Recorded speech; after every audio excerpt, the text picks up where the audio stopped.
You good? I'm good. Thank you very much. Oh, you look good. Okay, we're going to jump right into the next panel. We'll have a coffee break right after this panel, actually, so you'll have a chance to fuel back up.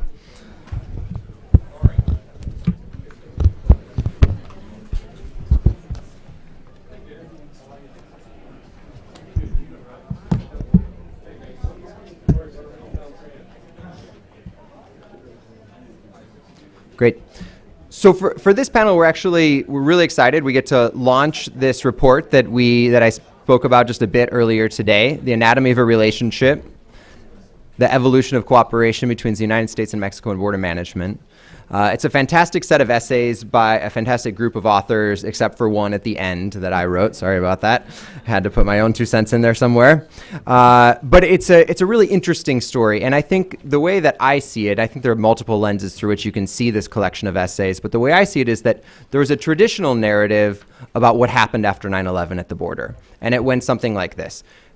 We in the United States got very worried about border security. We hunkered down, we built walls, we had a line, and we wanted to defend it. That actually, it actually worked in some ways. There were very significant security gains. Before 9/11, I could get back across the U.S.-Mexico border by saying American, and my accent was my passport. Now I need a real passport, and so somebody's running me through a database and making sure that I'm not a terrorist or whatever else I might be. That's a significant security gain right there. But these things added costs. They added time. They made it more difficult to cross the border, and that was just one example of them. There were several. And that thickening of the border, it slowed down commerce across the border. It slowed down travel across the border, and that's real. That narrative is definitely a real narrative. There are studies that show us how many billions of dollars the U.S. and Mexican economies are losing out on every year because of congestion at our border. So that's definitely a real story, but it's not the only story. And what I think this volume is telling us is that there's an alternative narrative about the way in which the United States and Mexico have actually come together to move towards co-management of the United States-Mexico border following 9/11. It was, maybe initially some of the involvement of Mexico in this dialogue with the United States was because it had to happen, because otherwise the border was going to get shut down right after 9/11, essentially. But it's come to a point where we have a whole new paradigm for the U.S.-Mexico border. It's called the 21st century border. It's not to say that there's not a long way to go in terms of implementing all the tools that have been developed over the past several years. But we've definitely moved to a point where the United States and Mexico are talking about what to do at the border at the highest levels, are coordinating what they do at the United States-Mexico border, and are cooperating in actually implementing many of these policies. The other huge advance was that, while initially it was all about security, and that may have come at the cost of efficiency, it's not only about security anymore. We're at a point where we understand that security and efficiency can actually be achieved simultaneously. It's not a zero-sum game, one over the other. So we don't now have to make a decision between which one of the two we want. We can actually achieve both, and we have the tools to do it. We definitely need to implement them more, but we have the tools to do it. There's another part of it, which is that there's also been an institutionalization and advance in cooperation on another set of issues, not just these security economic nexus, but also environmental cooperation. And that's what Geronimo's chapter about the NAD Bank, as truly one of the only real binational institutions, the North American Development Bank has facilitated and financed the construction of huge amounts of environmental infrastructure in the border that allow us to deal with transnational environmental challenges. We share an environment at the border, obviously. And another chapter, which we don't have the chance to present today, which was written by Carlos Heredia from CIDE. I was an advisory board member of the Mexico Institute, and Carlos de la Parra from COLEF, the College of the Northern Border based out of Tijuana, is on environmental cooperation around water issues. And they make a very interesting and important point, which is that it's not, government has done a certain part of this, and a certain part of that narrative is due to government, but it's also civil society that has oftentimes led the way in terms of cooperation across the U.S.-Mexico border. And in terms of environmental issues, the civil society throughout the border region has been crucial to the successes that have been had, both at the governmental and non-governmental level. Anyway, I'm just delighted to have with us here today Assistant Secretary Alan Bersin, Sergio Alcocer, who's from the UNAM, but was also Undersecretary for North America at Mexico's Foreign Ministry just until just last year. So has been overseeing many of the recent advances along the border. And as I mentioned, Geronimo Gutierrez, who runs the North American Development Bank. Let me just, let's just jump right in. People have your bios, and let me just pass it over to Assistant Secretary Bersin. Thank you, Christopher, and I want to thank you and Duncan Wood, Andrew Seeley, and your colleagues at the Wilson Center.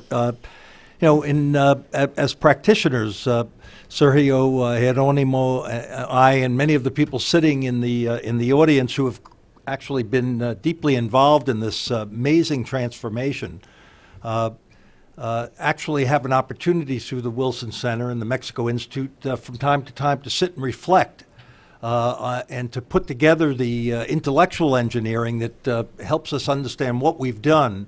And if we don't understand where we've been, we have a more difficult time charting the future. So what I thought I might do before very briefly summarizing the essence of the article that Mike Houston and I prepared from the Department of Homeland Security was to take the advice of the Spanish philosopher Santayana, who said, those who do not remember the past are condemned to repeat it. So I'd like to actually take us very quickly through my understanding, and this I understand this is not an official DHS view, I can assure you, of what our history has been and where we're going. But I look at the Mexican, the U.S. Relationship in actually 5 phases, and the longest phase was the least creative, the one following in the 19th century, the one war between our nations that actually severed half of Mexican territory from the motherland, and we basically had a century and a half of relationships that were defined by a cordial and proper relationship, but one that was actually unofficially very unproductive. Unofficially on the border was productive, but officially between Mexico City and Washington was completely unproductive. Neither Mexico City nor Washington paid very much attention to the border. The border became a place of transnational cross-border smuggling at the level of illicit goods, and at the level of illicit relationships was the perfect place of where people lived together, and people didn't pay much attention to whether you were in one or the other of Twin Cities. But as a matter of official policy, it was proper, but we were not seeing the world the same way, and in fact, we did not communicate in a way that created the dynamic that exists today. And that lasted, actually, I would say that up until the second phase, which I attribute to President Zedillo and President Clinton, Foreign Minister Gurria and Juan Rebolledo and Janet Reno on the U.S. side, that actually started a dialogue. The notion that the border needed to be something other than un sitio para los choques, and a place where we could actually recognize and take from los fronterizos, recognize that there was a very vibrant possibility, and that we needed to have that not just be confined to the borderland, to the La Frontera, but rather it needed to be reflected in top-level relationships. And I think Zedillo and Clinton started it, but during that initial phase, we also had, the beginning of Operation Gatekeeper. This was Proposition 187 in California. It was a period of great tension, as we see today, but there was a lot going on under the headlines in terms of starting the discussion. But we even didn't at that point know how to talk to each other about the problems that we face. So in immigration, remember, emigration from Mexico was considered a constitutional right, and the formal position of the Mexican government was, we can do nothing to stop anyone from leaving. Everyone has a constitutional right to leave. And the immigration looked at from the American side led to a fair amount of political tension and conflict, as we saw in Pete Wilson's reelection in 1994, and then in fact Proposition 187, but in fact we started to work together because we said, look, rather than argue about immigration and the legality of immigration and immigration, why don't we focus on public safety at the border? Why don't we focus on the idea that Mexican migrants are getting killed on California's freeways because they're running up the freeway against the traffic? And we started to solve problems. We just looked at the problem as one of public safety and the humanity of migrants, rather than trying to figure out whether their status was legal or illegal. And that lasted until 2000, the end of the Clinton administration. We were making progress, although it was always quite difficult. Then you come to the Bush-Fox, which starts off so hopefully with the idea that we're actually going to negotiate a bilateral agreement on migration, and then 2001 and 9/11 completely reversed engines. And while it's true, as Christopher said in his introduction, the Bush years are known for the real massive border buildup and this idea of protecting American borders, which has faint and inaccurate echoes today in our politics. The fact is that we learned a very important lesson, and it was followed by people in the Bush administration. They understood, because you remember on 9/11 we shut the borders down. Basically closed the airports, shut the borders down. Everybody who crossed over from Tijuana to San Diego or Juarez to El Paso waited hours and hours. The line stretched south into Mexico and north into Canada for hours, not in half a day, not a matter of minutes. And we realized that if we were going to open up every trunk and look at every cross-border person coming north or south, that we would have delivered to Al-Qaeda the victory they sought by destroying the contemporary economy. So people began to understand that you could not actually find the needles in the haystack by looking at every piece of straw, that would actually destroy the economy. Then, so we then get to the period where President Bush and President Calderon actually cross a very important Rubicon in Merida.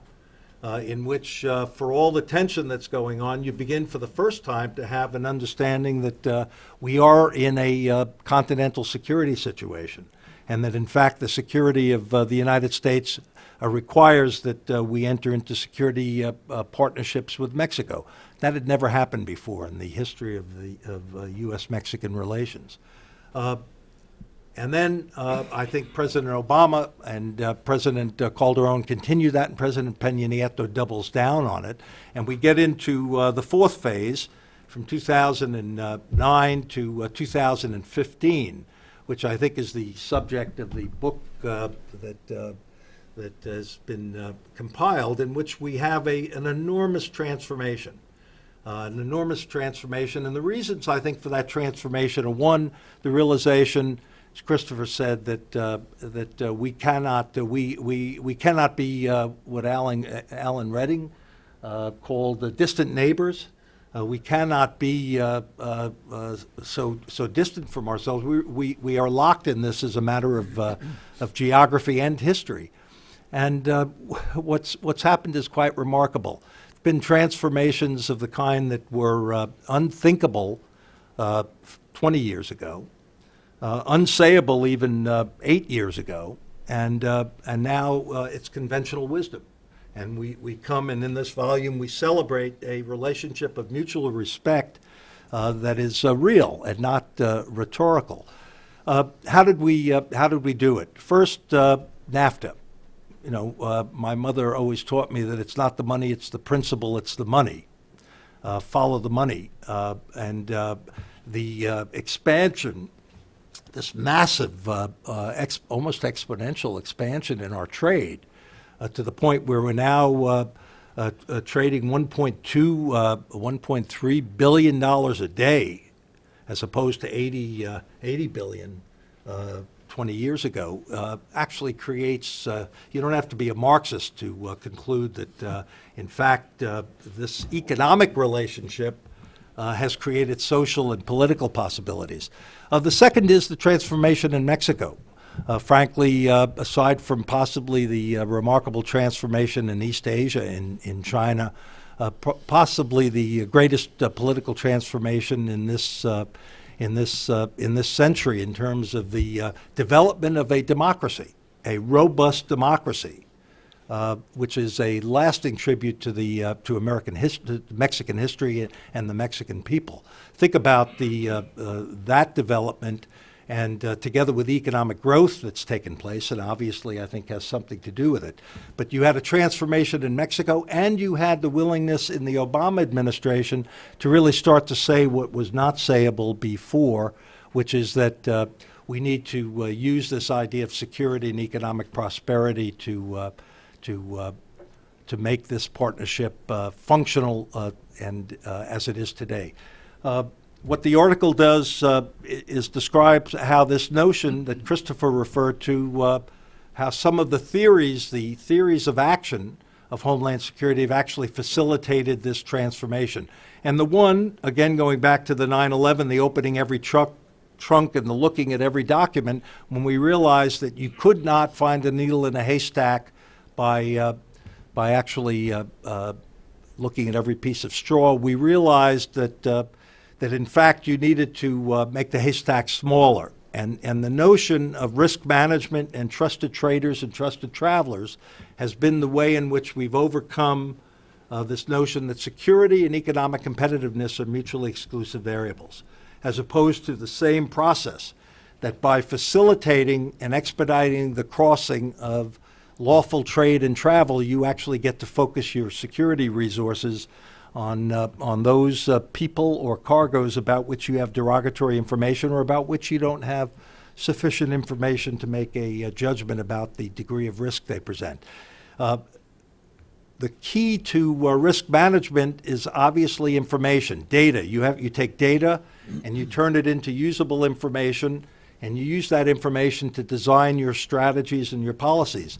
Well, once both governments realized that we needed to share information, it opened up a vast panorama of cooperation, overcame decades, indeed a century and a half of distrust and lack of faith in one another, and we now share information in a way that is remarkable, but it happens because we cannot operate our societies or our economy. When all of us were growing up, we were told that information is power. And information is power. But what the lesson a generation ago was that you hold the information to yourself, and when you give it to someone, you extract something in exchange. So that data and information exchange was a negotiation. Well, in the digital world, global world we live in, actually information still is power. But if you don't share information, you're soon isolated and left behind. And I think if you asked me what was the key that unlocked the U.S.-Mexican relationship, it's the notion that we needed to share this information at every level, and now we do so routinely across the way. And then what happened was human beings typically lag. Politics tends to lag 5 to 7 or 8 years behind the reality. So what we're hearing in the noise of today is actually a reflection of a world that has already passed. That was Congressman O'Rourke's notion. We need to yell loudly and clearly that the border is not what it used to be. El futuro ya no es lo que era antes. And all of us together will do that. And I think this volume, the brainchild of Mr. Wilson, is actually a long way of going there. No, thank you so much. And just to say one more thing on what you were just bringing up. I mean, it's this change of the notion of the border as a line, and you articulate this in your chapter, to one of securing flows that all of a sudden means that you can't do it just from your side of the border, right? If the border is all about building a wall and defending it, you can do that just from the U.S. side of the border, no problem. But if instead you understand that what you're trying to do are secure and facilitate flows that are international flows, those flows originate in another country and then cross into yours. So it's by definition a cooperative enterprise to secure those flows and to facilitate those flows. And that's what we've undertaken this process to try to do. Once we understood that the job wasn't to stand back behind a line and defend it, it was actually to understand what was crossing the border, and much of which we absolutely want to be crossing the border every day. Then it becomes naturally, not necessarily easily, but naturally a cooperative enterprise. And Exactly right. So the flows north and south actually become more important than La Linea, east and west. And I think that is. And so you can do things like pre-clearance, where you're clearing cargo or inspecting it at least, away from the border. You can do law enforcement away from the border. You can do all sorts of things that don't actually have to happen at the border itself, which was a huge advance conceptually and now is being implemented. Sergio, you wrote a chapter that really focused on some of the more recent developments. I'd say you more than anyone really took that 2009 to 2015 time horizon and actually sort of capture all of the different initiatives that are happening between the governments, which are manyfold, and it's actually kind of remarkable to take a look at how much is going on. Could you please tell us about some of that? And I think I need to give you a clicker. Yeah, it's up to you if you'd like the podium or if you'd like to do it from there. So I can read mine. Great. Well, good morning, everyone. And first of all, I would like to start thanking Chris for an invitation to be here. It's always very refreshing to be at the Wilson Center.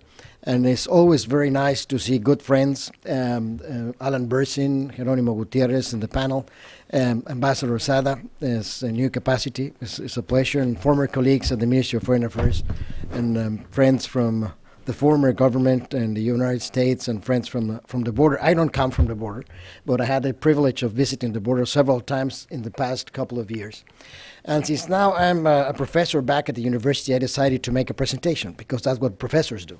And so anyway, I started not by, I decided not to present the chapter itself because you can read the chapter by yourselves, but rather than perhaps provoke some reflection on what would be the challenges in the future of the border between Mexico and the U.S.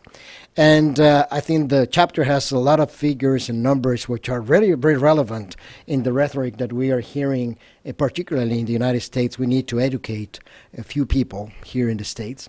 And I think this chapter and the information there might be helpful for educating people on why the importance of the border and between Mexico and the U.S. and the importance that that border has for North America at large and for the world because of the importance that North America has. So I will present my first topic, which I think is the relevant topic in the presentation, is we need to innovate the way we are treating the border. I think the border is exhausted in terms of the policies and the scope that we have seen, and we need to do things in a different fashion. A very wise man said that the trade between our border is meant to follow the 21st century numbers, has a 20th century policies. The free trade agreement was signed in the 21st century, but has a 19th century infrastructure. And it's very true, not only in terms of the infrastructure, that was wise man is Mike Camuñez, but that is not only true in terms of trade, it's true in many instances regarding the border. So there is, of course, we have said that there is a lot of dynamism, there is a supply chain integration, progress, and what have you. But I think the future tells us that we have to think about the border beyond the border, not only talking on the border itself, but we need to talk from outside the border, what is going on in the border. I think the border is overdiagnosed. We know what's going on the border, but we haven't done a proper way in attacking the problems in a strategic fashion.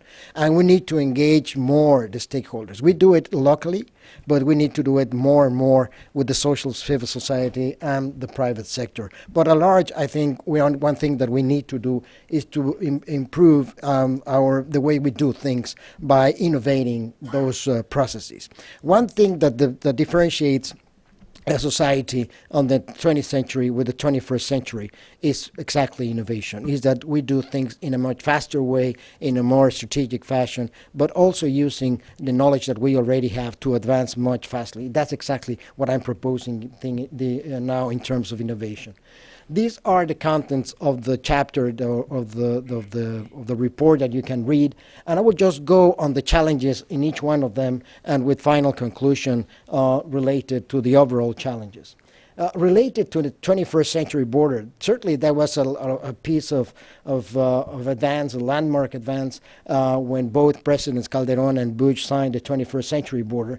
And there is a lot of achievements that had been achieved, say, or had been reached in the past few years. But however, something that we have not gone as deep as I think we need to do, is on quality of life and sustainability in the region. The pillars on the 21st century border have to do with infrastructure, with security, and with facilitating trade, but not so much in terms of the quality of life and the sustainability of the region, which is exactly what Beto O'Rourke and Ambassador Sada were saying on these personal histories that can be related along the border. This is exactly what we need to go back and look at what are the policies that we need to implement in order to improve the quality of life of people living off the border.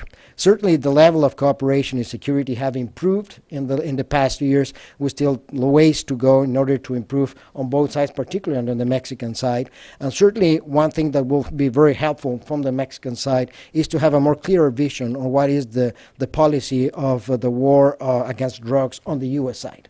Mexico has done its share, so we will need to have, or we need to know what is the U.S. doing in order to combat drug traffickers, and not only at the border, but now within the United States. I think that would be very helpful for their relations so that we can understand what is going on both sides of the border. Certainly, we need to innovate in the way we plan our infrastructure. We are taking long ways to plan infrastructure and many long ways long days and years to actually build that kind of infrastructure.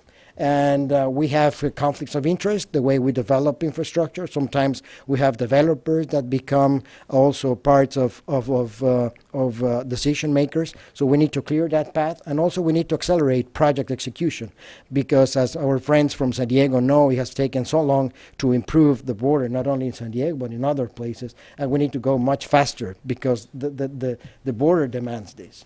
We need to innovate also in the way we treat infrastructure. We need to have it in a more regional scope and with a view from a North American perspective. And now that our leaders are meeting at the end of this month in Ottawa, it will be interesting to explore the possibility of advancing some of these concepts to them and perhaps refurbishing the North American Development Bank in order to be really a North American development bank, because now is a U.S.-Mexico development bank. It has no Canadian input into this. And having a regional view on development infrastructure will make sense if we have a supply chain that has been integrated already in the North American sphere. We need to fix the U.S. presidential permits. It's taking so long to implement them. We need to improve the way we approach private partnerships. This is a huge opportunity for the three countries to improve our infrastructure by allowing the private sector to invest in this kind of infrastructure. The UK has done a tremendous work in improving the public-private partnerships for infrastructure. They are ahead of every other country, and we can learn from them how can we really improve the participation of the private sector and enhance the participation in infrastructure projects. The same way in terms of management and modernization. If we look at the quality of infrastructure, I mean, I'm talking about as an engineer, certainly that's, as Mike was saying, on the 19th century and perhaps older than that in terms of the quality. The American Society of Civil Engineers has done a very interesting study on the quality of infrastructure in the U.S. At large. And it would be very interesting if we can focus that kind of a study along the border and understand what is the shortcomings that we have in the infrastructure along the border. We'll be very pleased, of course, to identify the new crossings are doing very well, but certainly we will very worried about the old infrastructure that needs to be refurbished, not only in terms of the operational activities that have every day, but even in terms of the safety of the building of the bridges along the border. We are now in a world where energy is the buzzword, in which we are in a region where energy is cheap. Gas has its lowest prices ever in the past few years. The price of oil is also very large. We are now in a region where large investments could be made for energy-intensive industries. And so North America has that advantage. So we need to have a look in terms of energy integration also from a North American perspective to see that we can have a market investments and regulatory systems also that make sense not only between Mexico and the U.S., but at large among the three countries with this North American perspective. In terms of the border between Mexico and the U.S., we have a tremendous opportunity if we use solar energy. There is no other place in the continent that has this advantage.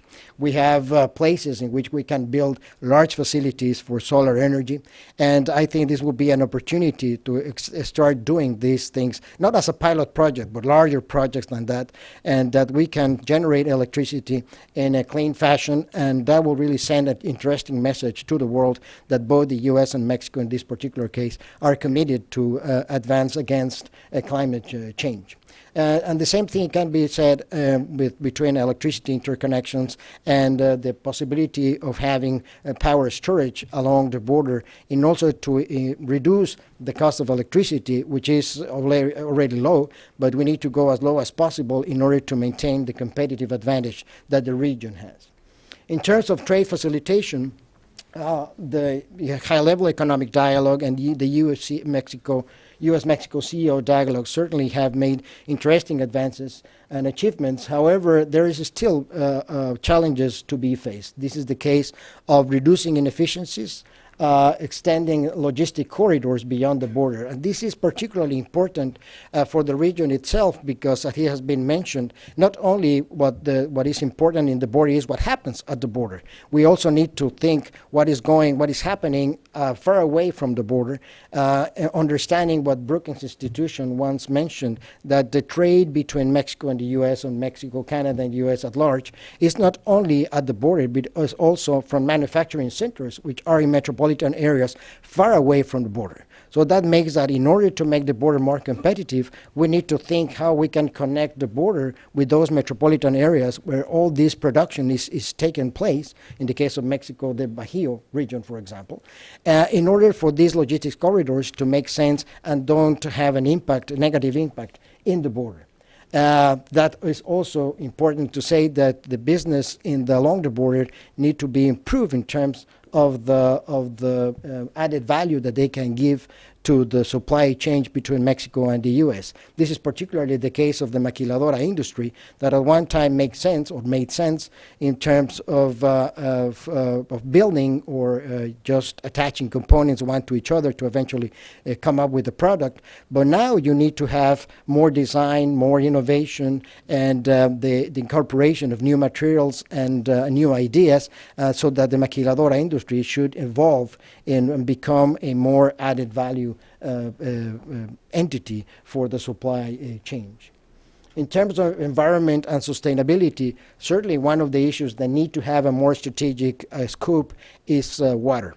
And I just, as Chris said, there is another chapter of water, but I think this is an important piece or theme that needs to be looked, in which we have made some progress in environment and sustainability, but there is still many things to be done related to water. Both our academies, the Academy of Engineering in Mexico, the Academy of Science in Mexico, with the Academies of Science and Engineering in the U.S., we are putting together a project that is called Climate Resilience of Arid Zones. This is a project that is important for the countries because you consider a dry land between Mexico and the U.S. from San Luis Potosí all the way north, pretty much all the way to Canada, except the states of Washington and Oregon that have a lot of forestry. But all other states in the United States have dry lands. There's a huge amount of people living there. In terms of surface area, it's about 2 times times the surface area of Mexico. So it's an area in which, because of the climate change, we will have already, or we are seeing changes in weather patterns, and this will have an influence not only in terms of the water and the rainfall, but also in terms of the environment at large and the population living there. So this is another area in which we need to move much faster. In terms of border culture and society, I think there are many opportunities. As it was mentioned, this is an area of bilingual, biculturalism, and this is where a lot of things are happening at the border, and perhaps we have developed, and I'm not any longer anymore, but the governments have been not so fast in terms of developing public policies that will take advantage of this biculturalism, which is an advantage by itself in the border and presented as for the competitiveness of the region. I think in this regard, the two mechanisms that the two governments agreed to put forward, the Bilateral Forum on Higher Education, Innovation and Research, PROBESI, and the Mexico-U.S.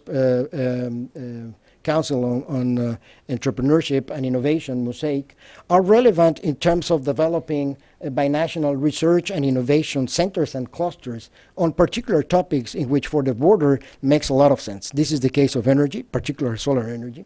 Intelligent manufacturing, which makes a lot of sense because of all the manufacturing that takes place along the border and outside the border, but that crosses the border. Logistics and distribution for the same reason, and the Gulf of Mexico. The Gulf of Mexico, that doesn't have anything to do with the people in San Diego, Tijuana, but certainly has a lot to do with the people in Matamoros in Texas, because it's a huge ecosystem, it's a huge area that is full of resources, of course, oil being one of them, and gas. But this is an area in which we need to put our efforts in a more strategic fashion. We need also to develop a pool of talent that has the skills necessary for the modern world, and this is through perhaps harmonizing standards for training. And one thing that I know that for the U.S. government is not always very pleasing, but this is something that we need to start thinking about, is on labor mobility.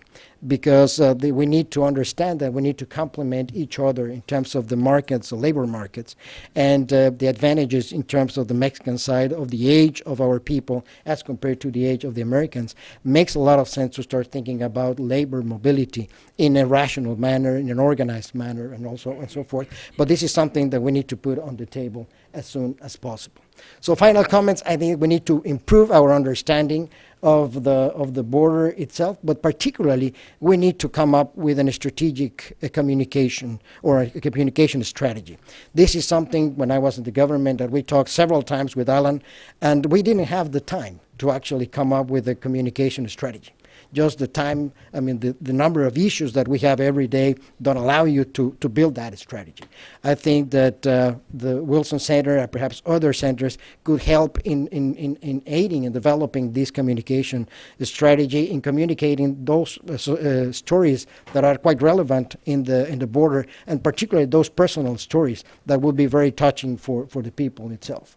A local context, I think the decision making more and more is going into the local context. This is very important. We need to maintain the stakeholders aligned and informed and participating in the process. We need to take advantage of the region competitiveness that we need to build on STEM, and I think STEM builds a new opportunity. I was very interested in learning yesterday through a Brookings Institution report on how the 49ers, the football team, are sponsoring, this is for the California people, again, very happy, how they are encouraging young kids to go into STEM and explaining them why it's so important, STEM for sports and so forth. And this is the kind of things that we need to innovate and develop new ideas, and how can we approach our population and become more interested, for example, in STEM. And that's particularly true for the youth. We have a tremendous number of youth, young people living at the border who think in a different way. They communicate differently from what we communicate, and we need to be close to them. So finally, we need to increase the competitive advantage that the border has. We need to move faster, I think. We need to be more strategic. We need to have more participation of stakeholders, particularly the private sector. I think in the case of Mosaic and FOBESI, if we have the private sector participation, we will be able to maintain that innovation that is important for the border, when we need to have the private sector participating into this. But I'm convinced that we could not maintain the way we have been doing in the old way. That's why I think we need to apply those principles of innovation to the management and development of the border, but without losing track of the importance that this border between Mexico and the U.S. has, not only for the two countries, but for the North American region at large. So we should not lose the North American perspective. So this is what I wanted to present. It's not exactly what is written in the report. You can read the chapter, but I just wanted to sort of a challenge and provoke some discussions on what would be the future, a possibility of the future of the region. Thank you very much. Thank you so much, Sergio.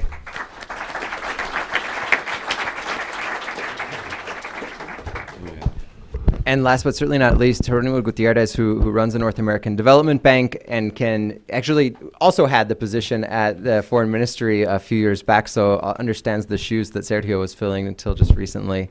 Tell us about the role of the North American Development Bank, and I think it's interesting, the conversation is also sort of leaning towards what's the future of an institution like the North American Development Bank in the bilateral relationship and management of the border. Sure. Good morning to everybody. First, let me thank and congratulate again the Mexico Institute, Chris, Duncan, and the whole team for putting together this event and all these efforts. It has become, the work at the Institute has become a key reference on border affairs in Mexico. Not many people do it. Not many people do it consistently, and it's greatly appreciated and important. Also, I do note also the generosity of sponsors, without whom we could not be doing all these events. It's a pleasure always to share the table with Alan, with Sergio, both of whom I have great respect, and see great friends and familiar faces. Ambassador Sada, it's a pleasure to have you here. So let me try to go very briefly on the ideas, summarize the ideas that we put together in this short essay.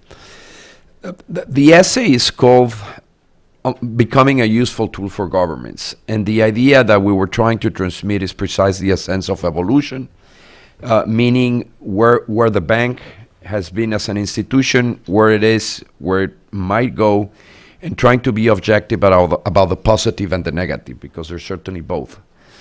The central ideas are maybe 4 or 5. The first thing is that the North American Development Bank was in fact just a side product of NAFTA. Some people might actually call it a collateral damage of NAFTA. At that time, not many people, I think, really believed that the institution was needed or that it was going to be helpful. And the border was seen in a completely different lens at that time. President George W. Bush actually coined the phrase, the nada bank. I hope that we have become at least now the something bank. I'll try to merge the argument for that. But I think that's somewhat unfair, especially to my previous colleagues, because there's been 22 years of consistency on trying to do things right at the border that the bank has. But it also reflected the fact that it has not, even today, I think, reached its full potential. At that time, nevertheless, even though we were creating a very particular context, political context, at that time, the people that did it got it right. Because the reasons that were behind the creation of the institution were the right ones. And I would argue, and the paper tried to do that they are even much more relevant today than they were 20 years ago. Basically, we are the first green bank ever created. Nowadays, India talks and brags a bit about its green bank, and UK, and all those. And I said, we did it first, 20 years ago. And I think there's something to be proud of. But the notion was very simple: is NAFTA is going to bring huge growth in terms of population, urban development, and economic growth at the border, and we need to address environmental infrastructure needs there. And I think that they got it exactly right. And mind you, it comes from someone who is not an environmentalist by heart, meaning, it wasn't on my DNA. I have to accept it. But it is extremely important, the environment at the border and the need to create environmental infrastructure there. So I think they got it completely right. The second idea is also quite simple, is that we've gone through different phases. The first phase, which is called, I think on the paper, creation phase, I like to call it the what do we do next phase, because there was no, NAFTA was signed, the institution was created, we got a treaty, a charter that established the institution along with the Border Environmental Cooperation Commission. It was in paper, but there was no more blueprint than that. And nobody really knew how you put together and how you make it work an institution that is binational, that concentrates on a very specific geographical area, that is with a very specific mandate on environmental infrastructure and preserving, protecting, and enhancing the environment. And nobody really knew. So it was what do we do next? And I think that phase took, in all truth, some time, because there was no blueprint. And it was from creating offices, establishing policies, hiring people, and that took a long time, and I think it was conducted well, but it took a long time. The second phase is the consolidation phase. President Vicente Fox and President Bush also at that time took the bold step, in my view, to recognize that we were not doing much. We were doing the right things, but not much given the huge needs that we have, in fact, at the border. So they took the challenge of reforming the charter. It was extremely successful also. It was tweaking around the charter in a way that we would actually be able to do more, extended the geographical region on the Mexican side to 300 kilometers, somewhat changed a bit expanded the eligible type of projects, and another important, merged both the BECS and the banks board. And I think it was also very well done at that time, because after that, I think things started to pick up the pace, lending started to grow, and we started to become a much more meaningful thing for border communities and the border region. I like to say that we are, and mind you, I'm biased, that we're on a third phase, which is the expansion phase. And what does that mean? It means not changing our environmental nature, not changing the fact that what we really do is infrastructure, but growing. Our loan portfolio has grown at an average rate of 30 to 35% the past years. We've gotten into new type of eligible projects. We've done a lot more on renewable energy. We continue to prioritize and do water, which was our central reason for existing, in a sense. There are huge challenges also in urban mobility. We've gotten into points of entry, and I would comment briefly about that. So we have, I would say, is the bank where it needs to be? No. Is there advancement, and is there a positive trend line as a result of the effort of many people? By all means. And as you rightly said, Chris, we are, one of the few truly bilateral institutions. So let's take care of it. I think it's important to take care of it. So, and finally, we talk a bit about the future. So what's next? What could be next for an institution like us? Just very brief comments. Number one, water. Sergio mentioned it. Water, has been, and will continue to be a key issue for the U.S. and Mexico. I sometimes, in forum like that, I say, 10 years from now, we're not going to be discussing so much about security issues. There will always be there. They're important, but it's just going to be a different dynamic. Mobility, migration will continue to be there. Water is going to be key, and there are huge challenges on water. There's a lot of people writing about it. It's an important subject, and we cannot afford to let the reality be ahead of what the response is on the part of both sides. So that will continue to be important. But we are energy. Mexico's huge and transcendental reform on energy has opened the possibility of doing much more things together. The U.S. and Mexico in energy, renewable energy, energy efficiency, many of those at the border. It has been noted before by Sergio, and he's absolutely right. So there is also a potential there. Urban mobility. It's all about urban mobility on the border. Thinking about the border as the way that it has been expressed. We, in the context of the high-level economic dialogue, we put together a study, not ourselves, but being done by some consultants that tried to look at points of entry infrastructure and, make an assessment of what could be done. There are great improvements already done. Yes, there's delays, there's problems, there are challenges, but it's much better than it was 20 years ago, 10 years ago, and the trend line, I think it's positive. So this study, which has become somewhat of a urban legend because it's not ready yet and we're delayed and everybody talks about it and it will come soon. It's not very complicated, but it basically touches upon a subject that is simple. We need to look at points of entry, obviously from a competitive, also from the environmental perspective. The process by which both governments today look at, design, plan, identify the projects, and execute them is not good enough. It has work. It does work, but it's not good enough. Private sector participation is going to be needed. There's simply no sufficient money, either in the U.S. or Mexico, to fund out of the federal funds everything that is needed in terms of infrastructure and points of entry. So we need to find ways in which these projects can be through private sector participation, project finance, better finance. I'm not saying that they will fully be funded by the private sector. That I don't think that's going to be the case. But all this issue on points of entry, it's key and it's important. There's often discussion on whether the bank should, do more in Mexico, more in the U.S.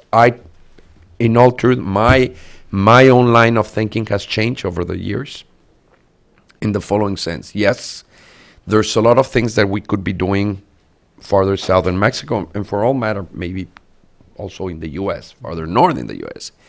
But the border region does have great challenges still that need to be addressed. We are a border bank, and in my view, we should continue to be a border bank. Whether we do all other things, and I hope my board members are not listening, but I have argued that we should get into natural gas, and I will continue. They have good thinking about, they will need to make sure whether that would be a good idea. I think that it's a legitimate concern, but it's something to think about given the security, energy security, and what can be done, and it's being already done on natural gas. So we have evolved after almost 22 years positively.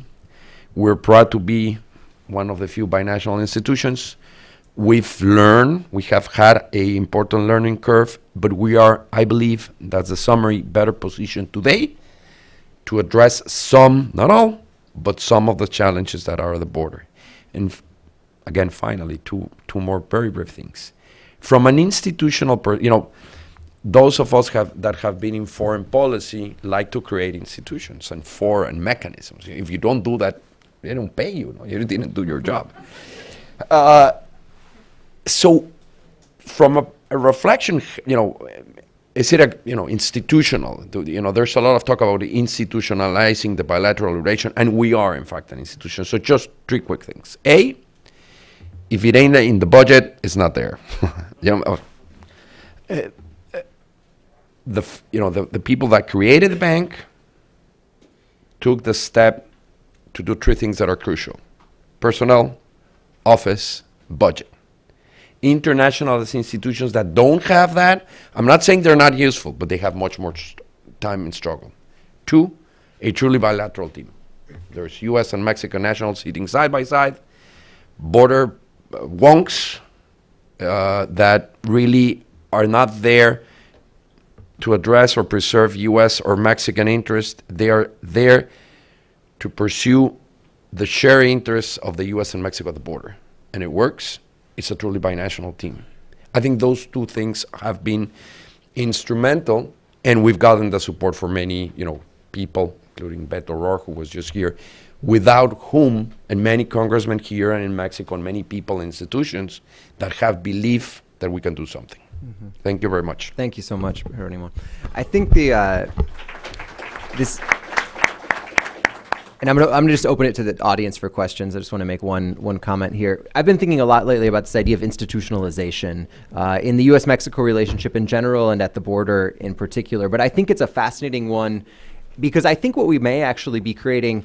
We have a couple of institutions that work very well with very limited mandates, right? But other than that, we've followed a model that's very different than an European model of extensive integration based on institutionalization, and have instead, slowly over time, created a model that I think presents a really unique alternative to the world in which countries maintain complete sovereignty, yet develop very deep levels of cooperation so that you can have integration without having pooled sovereignty, essentially. And it's a fascinating sort of story that we're still, I think it's very much a story in progress, but it's really interesting to look at the way that institutions interact with this sort of non-institutionalized relationship that we've developed between the United States and Mexico. But let me open it up to the audience because we don't have much time left, so I want to make sure we get at least a couple of questions. And so we'll take one from the very back and then also Sam Vale here up front.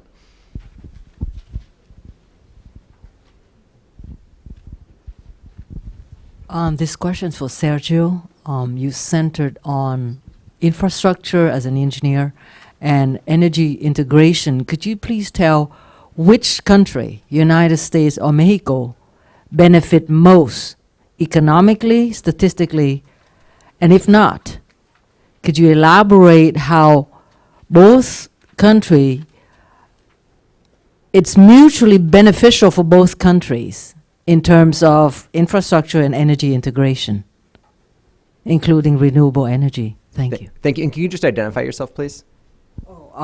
Zip Train researcher. Thank you. And then Sam Vale here up front.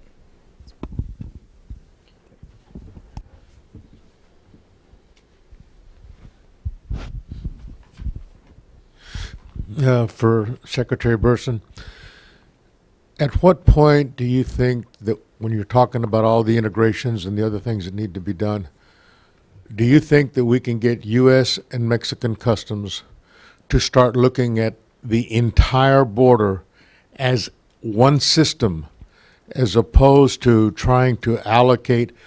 I mean, like, how many lanes have you got there? How many highways do you have there? How do they connect to each other? Why do we have specialists in some ports and not in other ports?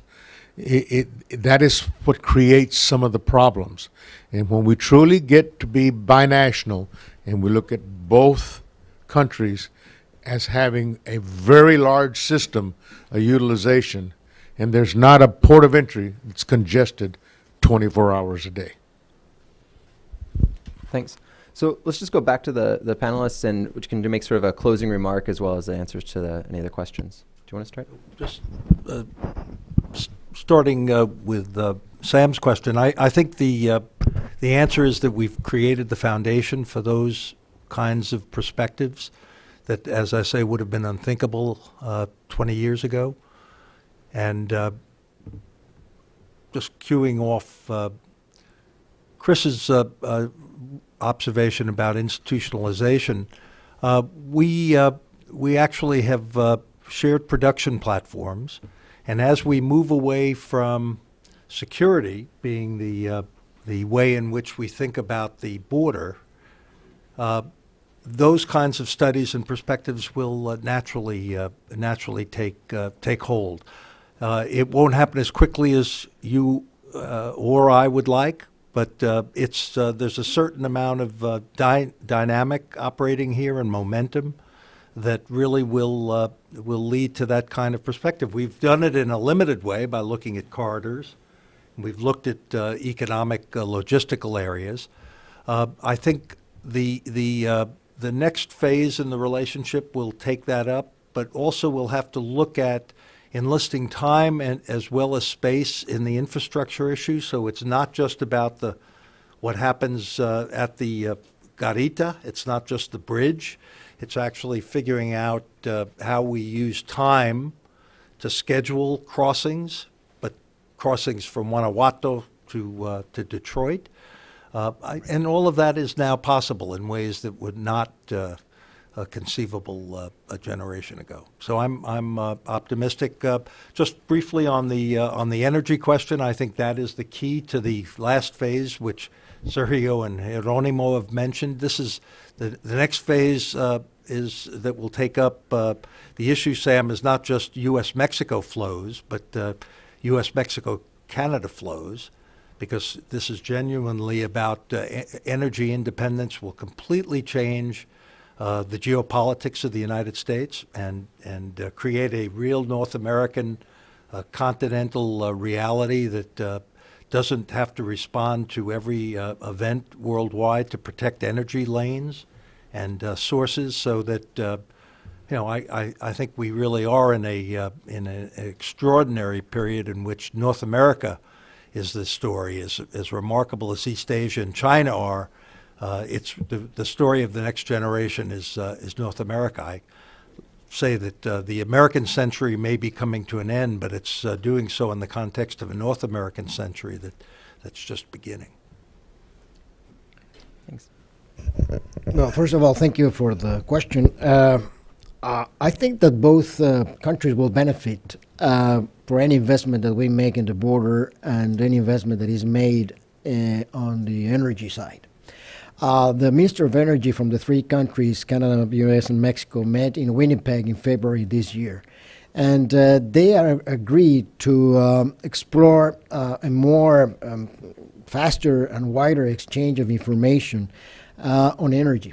And they came up with a portal that you can now go and see what is the energy outlook of North America and assess what are the sources, what are the opportunities on the energy side in the region. Along those lines, if we look at the data that Chris produced, that 40% of any export from Mexico to the U.S. has that kind of a content. Anything that can be improved in terms of the energy side and infrastructure, let's say on the Mexican side, will have a 40% effect, if you will, on the U.S. side. So certainly in terms of competitiveness of infrastructure, Mexico is lagging behind Canada and the U.S. But whatever is improved both in the U.S. and Canada in terms of infrastructure will also help the region. There had been, as I mentioned, the ASE, American Society of Civil Engineers, had been advocating on the importance of investing more and more in infrastructure on the U.S. side. Similarly, on the Mexican side, on our institutions. So any infrastructure that can be refurbished and improved will enhance the competitiveness of the region and will enhance, in the case of the border, the competitiveness of the border. So in short, any investment that is made in energy and infrastructure will benefit the region at large, will benefit perhaps marginally more than country in which that infrastructure is being made. In the case of Mexico, let's say logistical corridors in Guanajuato, as Alan was saying, but eventually that will impact the region in general. So I'm very optimistic the way we are progressing. I just want to stress the importance of going faster, and going faster we need to do things in a different way if we want to accomplish. And we have the advantage now that the Europeans are fighting among themselves whether to keep the UK or not within the European Union. We have the Asians looking after the Sea of Asia, whether that's going to be part of China or not. And we are not having that kind of discussion here. So we need to take advantage of the political atmosphere that we are living in North America in order to advance much faster. Thank you. Geronimo? Thank you, Chris. Just two quick comments following up on what has been said. First, on Sam's question, and 15 years ago, previously was referenced the Tijuana airport crossing, right? Yeah. 15 years ago, that project is at least 15 years old. And when that project was being discussed 15 years ago by several people, including Alan at that time, they said they were crazy, or we were crazy. They said, that's never going to happen. This is not that long ago. And today it's working. There is, I think Alan was right saying, we might not move as fast as we would like, or some of us would like, or think it's convenient to move on some of these. But there are three things that are occurring, and both of you know about this. there's a possibility that Otay 2 will be a huge game changer in terms of points of entry, addressing some of the things that you're saying. The infrastructure will be designed and planned together. That's a huge change. Because among other things, it implies that we can optimize infrastructure. That will be important. The second thing, I'm not an authority, but it's the line of thinking of the relevant authorities. We will probably have shared agents on both sides with the importing country doing all the work. And if that happens, it's also a game changer. And the third one is there will be a monitoring transit system on the Tijuana region and on the San Diego region that will look at it. And if that happens also. So that can be a milestone in terms of how do we do points of entry, how we think about them, how we plan them in the future. And I think it's perfectly feasible that that can happen in the somewhat near future. And the relevant people on both sides are working on that. So that's a huge change. On the energy, Sergio has mentioned it, but there's also things that are taking place. Energy is right in the sense, I believe in markets.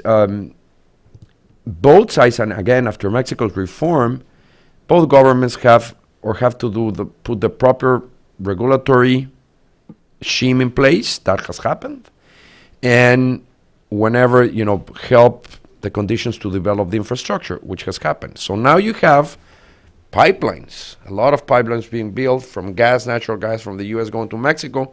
Mexico does also have natural gas, but it's managed much bigger today.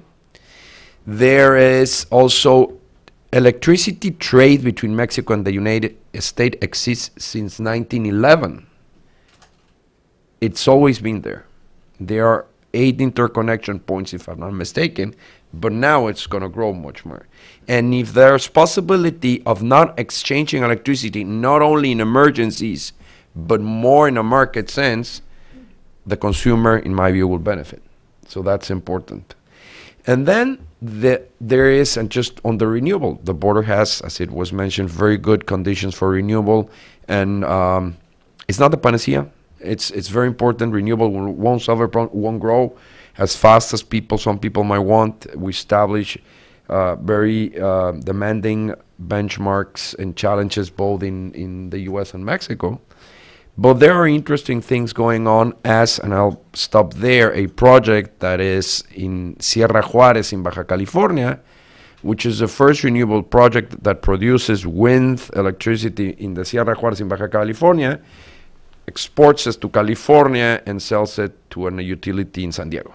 And that is already occurring. Who's benefiting both? Project infrastructure. So it is a very positive thing that it's developing. Thank you. Yeah. Thank you so much, Geronimo. And I should also say that the Otay East project, I think Gary Gallegos, I don't know if he's in the room right now, but he's here and will actually be presenting about that project later today, which truly is one of the places where we're seeing many of these advances potentially still. It's still a project in the works, but come together to be sort of building a model for border crossings of the future. It's a fantastic thing, and that's why I wanted to highlight it later in the day. And then I also should just say, I neglected to mention David Shirk and his essay in this collection, but I definitely want to encourage people to read it. It was in some ways similar to what Alan was talking about, giving us the context of more than 100 years of history at the U.S.-Mexico border and the stages of evolution that have taken place in that bigger context. But please join me in thanking our panelists.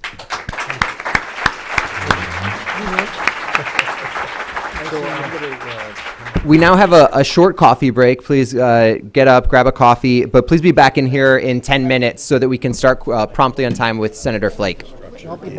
Go to El Paso, but I'll call you. Yes. You want to go? Yes. Sí, me voy al Paso. Chris, I have to run. I know you have to run. For having Thank you me. for making It's it. a great job, the one that you're doing. No, I appreciate it. Thank you. There's